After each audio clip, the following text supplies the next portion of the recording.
सोमेशच्या रूपात परततोय अर्धापूर संघाचा पहिला धक्का त्यांना.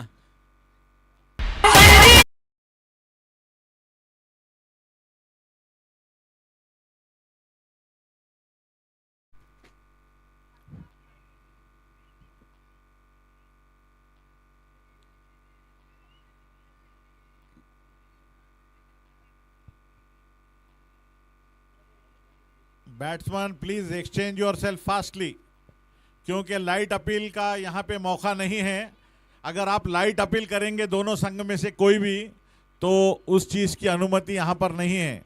आपको अंधेरे में भी 6 ओवर खेलना ही पड़ेंगे. करेक्ट है ना? बरोबर आहे दादा, बरोबर आहे अगदी. Umpires please take care about that. Light appeal की अनुमति नहीं है क्लब द्वारा. पूर्ण संघाला एकच उपाय करावा लागेल, चेंडू ग्राउंड मध्ये ठेवावा लागेल.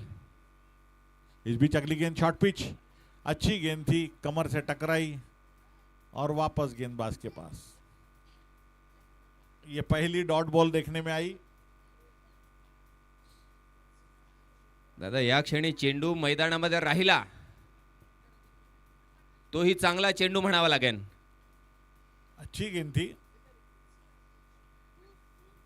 यावेळेस दिमागदार. फिर से डॉट बॉल.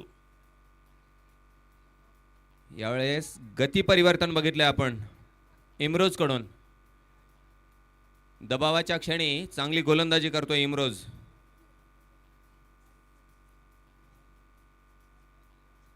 सौरभ 74 धावांवर फलंदाजी करतोय. अजून 9 चेंडूंचा खेळ शिल्लक आहे. यावेळेस पुढच्या दिशेने और आणि झेल टिपला अनिलने. सुंदर झेल चांगल्या पद्धतीने जज केलं. अंतिम क्षणी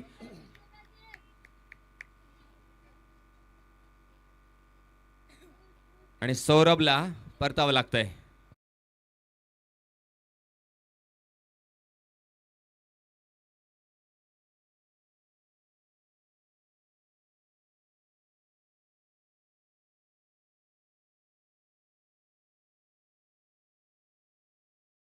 पूर्ण संघाला या सामन्यामध्ये परतण्याची संधी आहे का?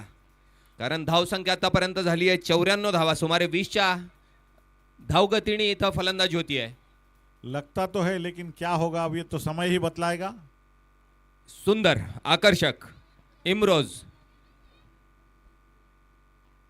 संघाला काहीशी वापसी करवताना दिसतोय. याच पद्धतीचा पुढचे उर्वरित 7 चेंडू पूर्णाच्या संघाला करावे लागतील जर या सामन्यात परतायचं असेल तर.